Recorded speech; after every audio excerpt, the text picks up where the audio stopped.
Oh wait, I forgot about the hippo. Hippo. So basically the hippopotam defense, or hippopotamus, it's in English, right? Shortcut hippo. And the idea is that you would like to have a structure like this, and this, and this, and this. So that's the whole idea. So you want to play a symmetrically looking, funny meme opening, fine.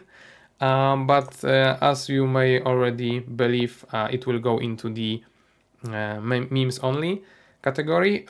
You may start it, let's say, from the modern defense, you may start it from the Pierce defense, you may start it from b6 defense, and so on. The whole idea is that move order does not matter that much, because when you are developing in such a passive way, opponent will not bother you that much, so you can do your own thing. But as you can see, I just chose some sample game.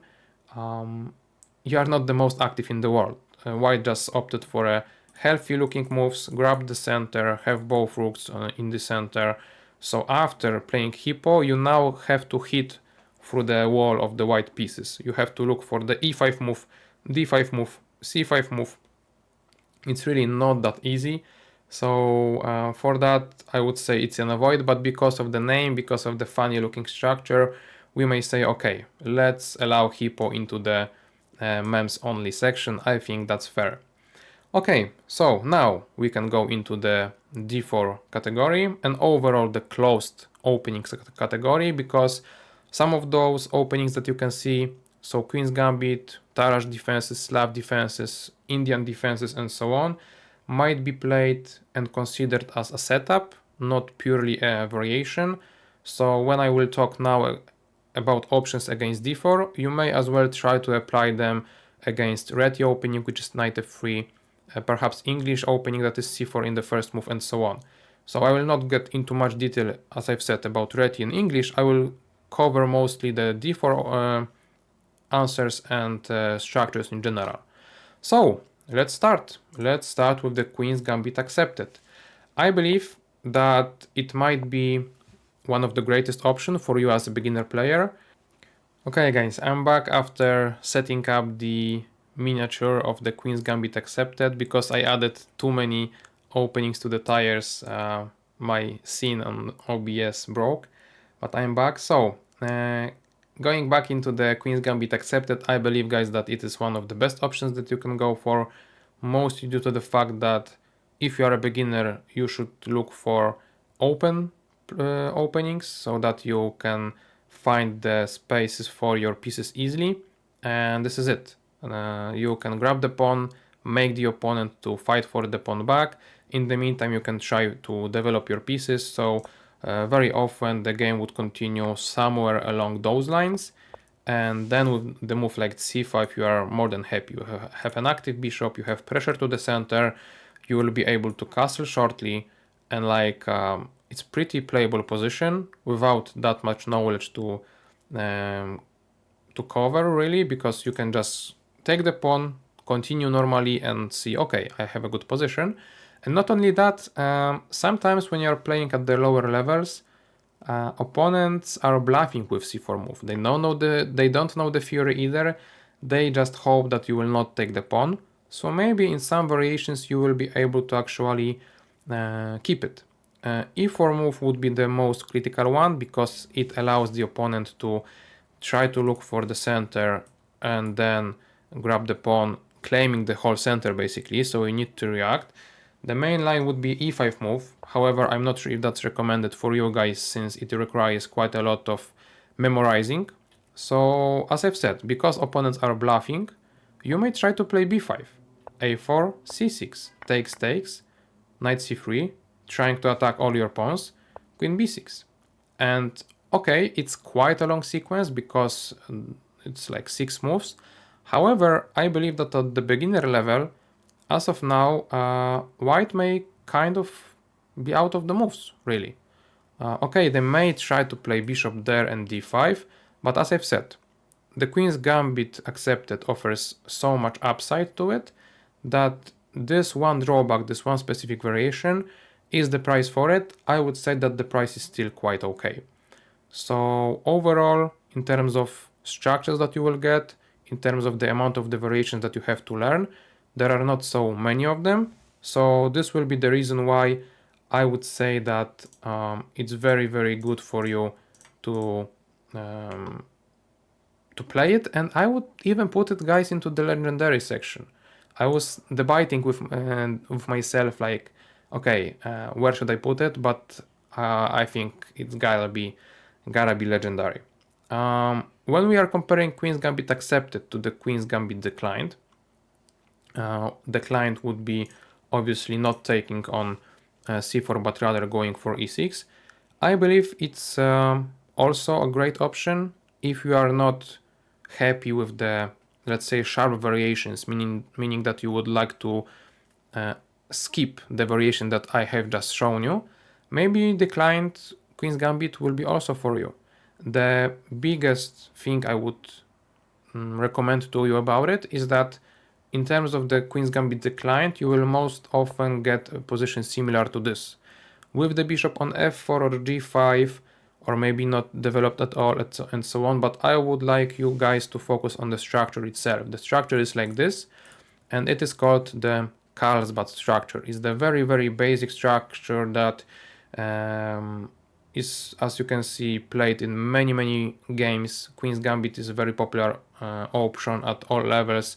So this is the structure that you would get into, meaning that it is a structure that should be familiar to you. It doesn't matter if you have 800 elo, 1000, 1400. If you want to get better in any Queen's Gambit variation, instead of memorizing them all, you should just try to learn a little bit about Carlsbad structure, and it will sort you out in any variations. Also, going back into the accepted variation, I wanted to tell you guys that sometimes you will play against the, let's say, isolated pawn structure. So both isolated pawn structure and the Carlsbad structure, I believe that those two are the most common ones and the most important ones for you as the beginners to understand. And as I've said, understanding those structures will allow you to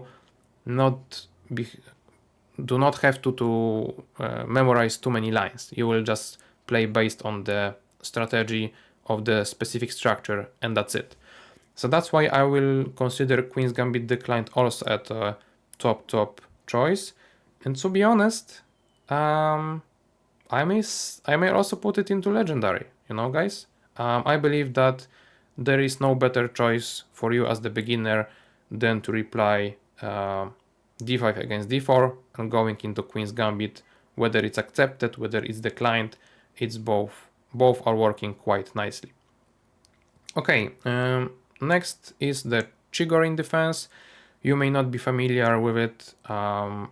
Once again, similarly to the Nimzowicz Sicilian, I'm not sure why I put it here, but maybe there are some of you guys that want to play it. So Chigorin defense is knight c6 right now, so it's kind of a Queen's Gambit decline, but not so solid. It goes for some tricks. The tricks are connected to the pressure to the d4 pawn. So if white plays e3, we may push e5. If white takes, we can put the pressure similarly actually to the Nimzowicz defense, right? With e4 knight c6. So they are kind of similar to each other in terms of idea, and the idea is that we want to trick the opponent to get our queen into the center of the board and then make this work for our sake, not for the opponent. So sample line would be like this with castle next, right? So it may scare the opponent. However, after knight c6, if opponent just tries to develop, let's say, normally with like knight f3 stuff and then e3, let's say, I'm not sure if you will be ever able to get to e5. Even if so, it will require more of the memorization than plans and strategy overall. And if you will not get to it, you will be playing basically Queen's Gambit declined, or really accepted, sorry, but with no possibility of pushing c5, let's say. So it's a big drawback. So even though Chigorin defense might have some merit to it, I will put it into the tricks only category. It's not purely an avoid because it may work quite well in the shorter time controls, but overall it's not that decent of an option. Okay, going back into the openings, we have the Tarrasch family next, and the Tarrasch defense in general is c5 move very early on. The idea is that, once again, similarly to the Queen's Gambit declined, it may be obtained many times, since, you know, we are just now playing Queen's Gambit declined, which is legendary. So why not play c5 and go into some tricky opening? As I've said, it has some merit to it. Tarrasch defense itself is quite an okay option. However, I'm not sure if you will obtain great position here, even if white does not know the theory. Basically, the only trick that you are hoping for is that white will try to take you once, twice, and with that move you will be able to play d4, harass the knight, and scare the opponent with having such opponent, so on. But the simplest problems of all is that after knight e4, let's say, the pawn on c5 is protected, so it's not that easy to take it back. You may try to say, okay, YOLO, I go f5 and so on, fair play, but overall, although it may be kind of practical. Okay, I'm changing my mind. Purely Tarrasch defense might be quite a decent option. If opponent will play it badly, you have some active possibilities. If opponent will play it correctly, meaning that he will just ignore you, you can get into the position which will be, let's say, quite symmetrical. But if you know, once again, the isolated pawn structure, you may get into the structure that you know, that you like, that you prefer, and then maybe outplay the opponent in the middle game. Overall, Tarrasch defense itself, it's quite solid, even though it looks like it's not that solid, so I would say that, okay, you may try it. Semi-Tarrasch defense would be with knight f6 and knight f3 played in between. The move order does not matter that much. The most common one, I would say, would be starting with knight f6, then going with e6, d5, and now c5. So there are plenty of move orders that we can get the semi-Tarrasch from. However, the difference between those variations is that I believe in this variation, okay, e4 square is taken, but knight a4 might be played also, similarly to the variation before, to be honest. Although it's not that easy at the lower level. Okay, guys, I will put it that way, to not be too thinking too long about it. I would say that Tarrasch defense itself is optional, because it kind of gives you the edge of surprise and the active possibilities. So let's just put it maybe up there. But semi-Tarrasch defense, I will say that it's an avoid. It will be, I believe, near the top of avoid, but it's an avoid simply due to the fact that I believe that purely Tarrasch defense allows you to be faster with your surprise, more direct, and there is one specific move order that you can get in order to play Tarrasch defense, and you may take your opponents by a surprise. So let's just put it that way, but overall, still, I believe you have plenty of better options against closed openings. Alright, going further, now we enter the Slav defenses family. Slav defense will be the defense played like this. So once again, you may consider this as the Queen's Gambit declined, because basically any opening will be like that. But when we consider other structures, we also consider different names, let's say. I hope you understand. So we are declining the Gambit and we are playing c6, trying to get into the very solid position. Slav defense will be played more or like this, and because we have the pawn on c6, we may feel alright with taking the pawn on c4, similarly as in the Queen's Gambit accepted. However, I would say that the biggest problem or difference is that in the Queen's Gambit accepted, in many variations like this, let's say, when you wanted to play it calmly, you had the idea of playing c5. As of now also you have this possibility, but you already played c6.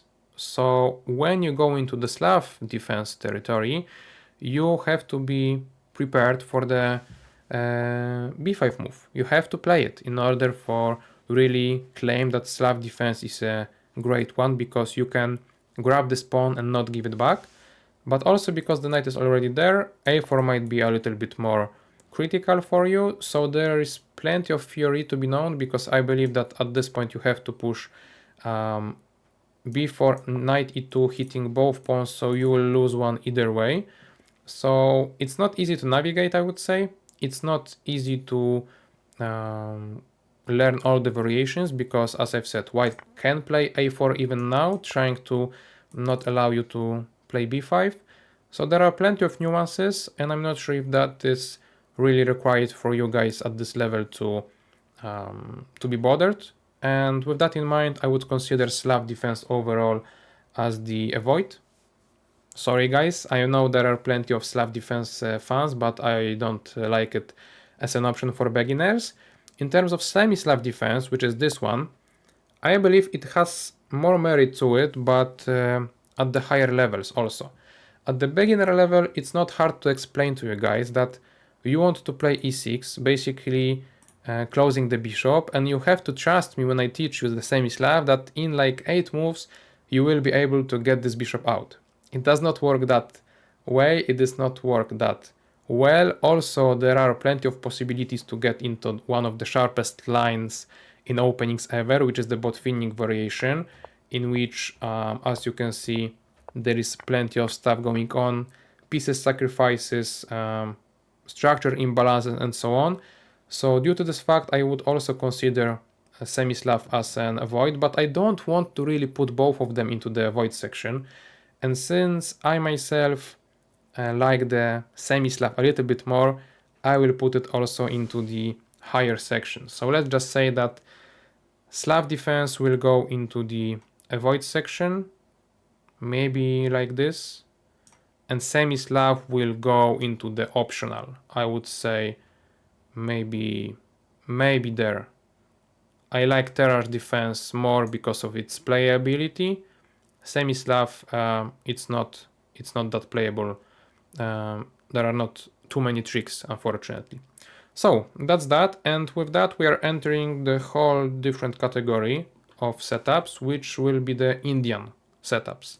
Indian setups usually start with move knight f6, and then we will have Nimzo Indian, Queen's Indian setups with e6 b6. We will have the King's Indian setup with g6 d6, and old Indian setup with d6 only. So let's start with Nimzo Indian and Queen's Indian. The general idea behind both of them is to play e6 on the move number 2 and then try to react to what white plays. Also, I might have put it into one category because it's not black choosing the line, but rather white. What I mean is that I myself think about Nimzo Indian as this opening and Queen's Indian as this opening.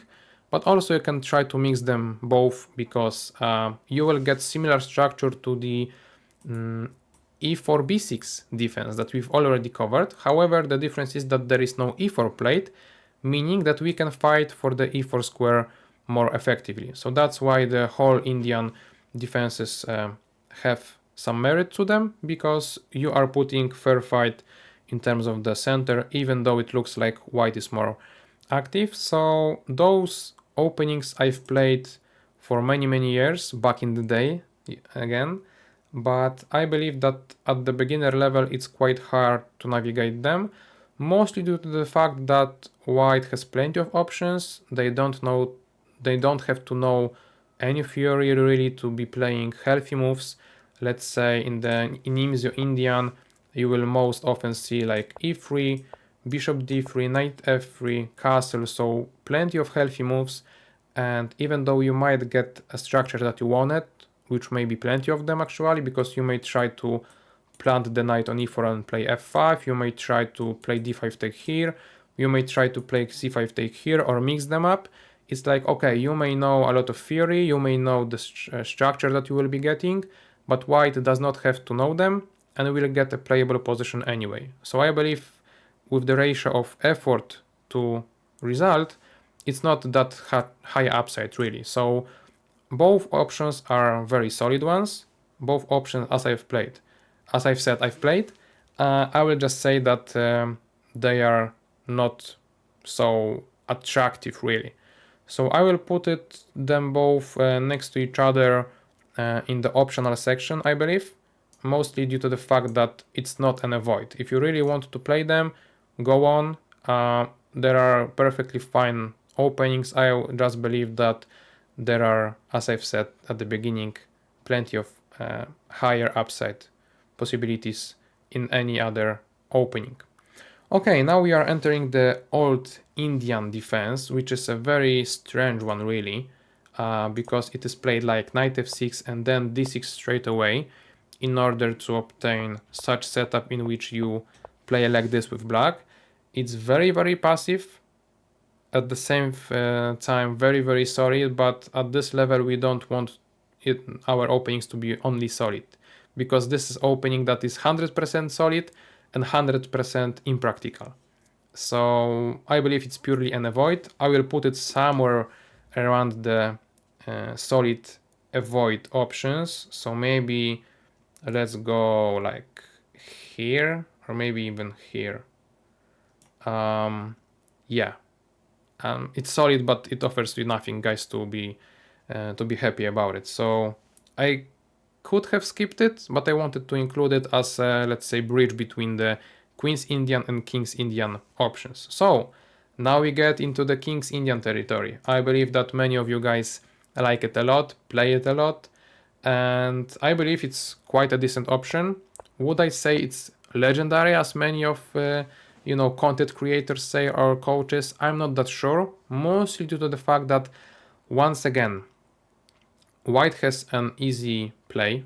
They can just simply keep on developing pieces and they will be still in the fury. It's not like they will be out of fury just because they develop bishop to, let's say, g5 instead of e3. So there are plenty of variations that are fine for white, and they can just choose those variations randomly, while we have to put a lot of effort to understand like why specific variations does not work here and there. So for example, the whole idea of yours would be to play e5 or c5, trying to fight for the d4 pawn somehow, for the center in general. But if, for example, white goes with bishop e3 or bishop g5, it changes your ideas, what to play and why. So there are plenty of memorization stuff, and even though the structure itself is solid, every time very similar. For example, if you are a dragon player, you may play King's Indian Defense, you will have similar setups.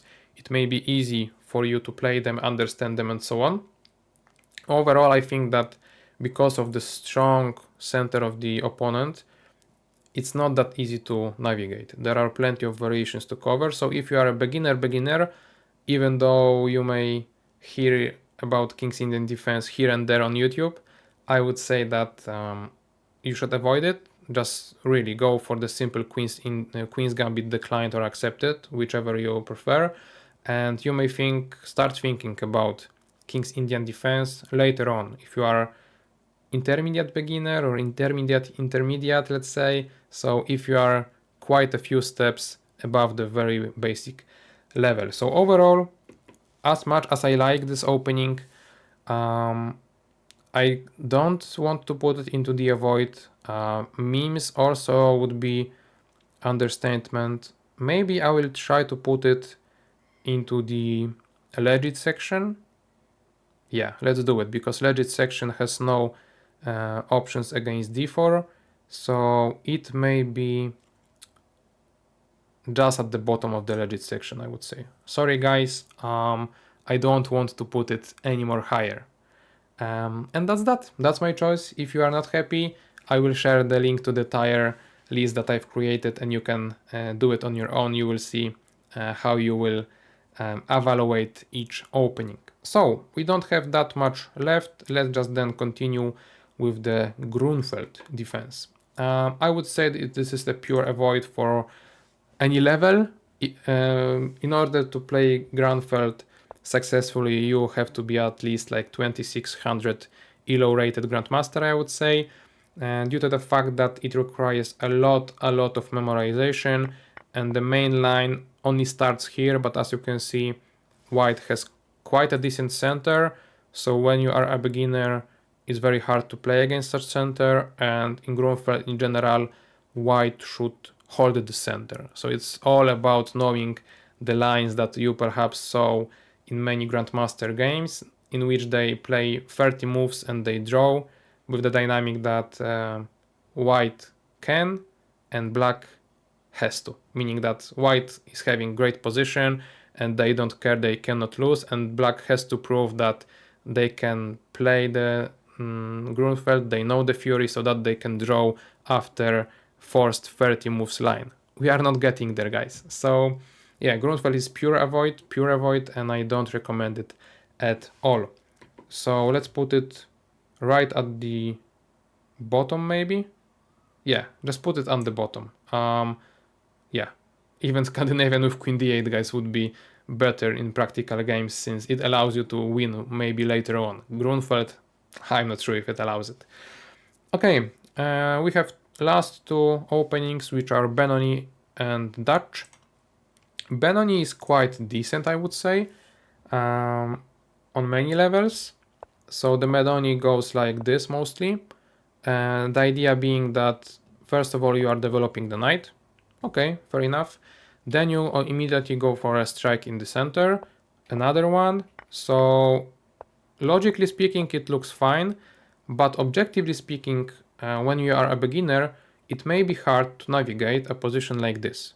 Because okay, you may say, wait, I have this pawn, I have this pawn, I have this bishop, I love this bishop, right? So hey coach, if you considered King's Indian defense as a bad option because I cannot fight for the center well enough, look, in here I have fought about for the center and I got it, right? So what's the problem? The problem is that there are plenty of holes in the position. D6 pawn might be a weakness, sometimes attacked like this, very simple way. Also, you would like to play where? In the center? Not possible. On the king side? Nearly not possible. On the queen side? Well, you may try it, but after a5, a6, a4, what then? So it looks promising. You may argue with me or any other coach that this, like, let's say, King's Indian defense, that Benoni offers you very similar stuff, but also the center. I don't like it either. Sorry, guys. Because of the no playability later on and difficulties to find spaces for our pieces. For those two reasons, I would say that it's not that great. However, if at this point, very early on, if you just don't show if you are going for Benoni or Benko yet, the Benko Gambit will be covered in the Gambit video, so don't miss it. Opponent might be scared sometimes, at the lower levels also. So they might play knight f3, they might play e3, they might play d takes c5 immediately. After each of those options, you have the possibility of getting quite a nice setups. For example, in here we entered the Caro-Kann territory. I know it may sound crazy. How in the world are we in the Caro-Kann territory if Caro-Kann is played after e4, c6, and in this game we didn't have either e4 or c6? So I will show you. Once again, we got into this position by playing like that, right? And Caro-Kann will be played like this, and in the exchange variation, pawn of attack, we have this, right? So we got into the same position. So let's say if you are a Caro-Kann player, maybe trying going into the Benoni is the thing for you. Also, if you are Sveshnikov-Kalashnikov player, maybe it's for you. If you are the Taimanov player, maybe it's for you. So Fortnite's player, right? Sicilian, and so on, so on. So playing c5 and fighting for the center so early in such a way allows you to transpose to many openings. So it may be an aggressive option, it may be a very interesting option, but all in all, still I think after d5 you will more often struggle than have a decent game.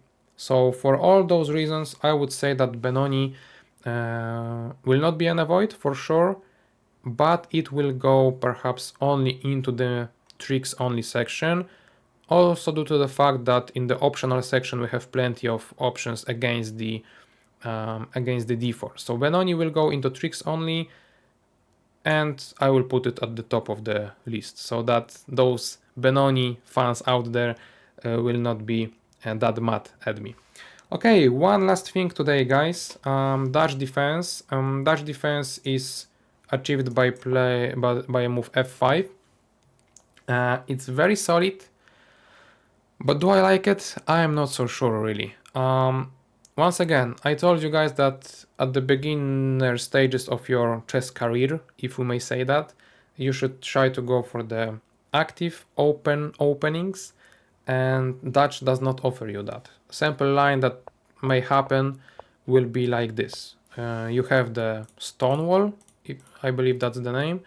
So great, you are more than solid, like 110% solid, but like, so what? Where are you going to play? How are you going to play? So there will be some Dutch fans that will say, okay, I am so solid now because I want to be so aggressive later and play moves like this.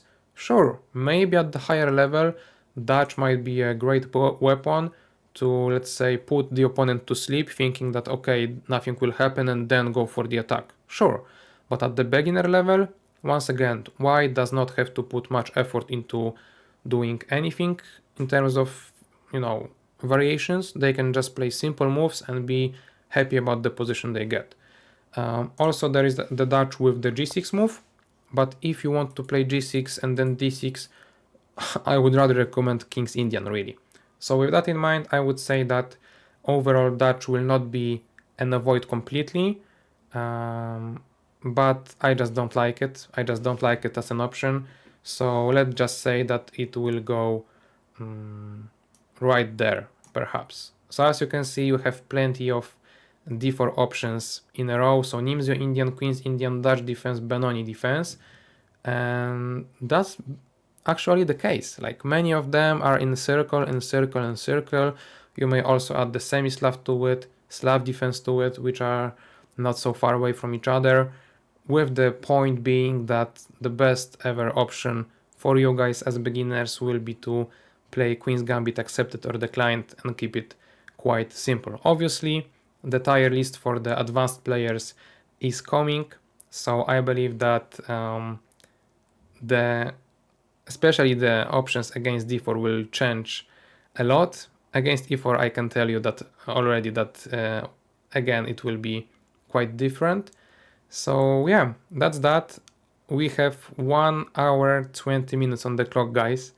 So I don't believe you will ever be with me for so long. Therefore, I think I will divide it into 2 videos. So if you are watching my words right now, I believe this is the second part. So thank you all, guys, for watching those 2 long parts of the tier lists, and there are plenty more incoming, as I've said, so stay tuned for them. Next video will be about white perspective in terms of beginner openings. Then I will switch back to black with the advanced, white with the advanced, and so on, so on. So plenty of videos coming out. I hope to see you in all of them. And if you have any suggestions for the future tier list videos, please let me know, and I will try to take it into account. Leave a like, leave a comment, subscribe if you are interested in my tier lists in the future. And yeah, thank you very much for watching, and see you soon.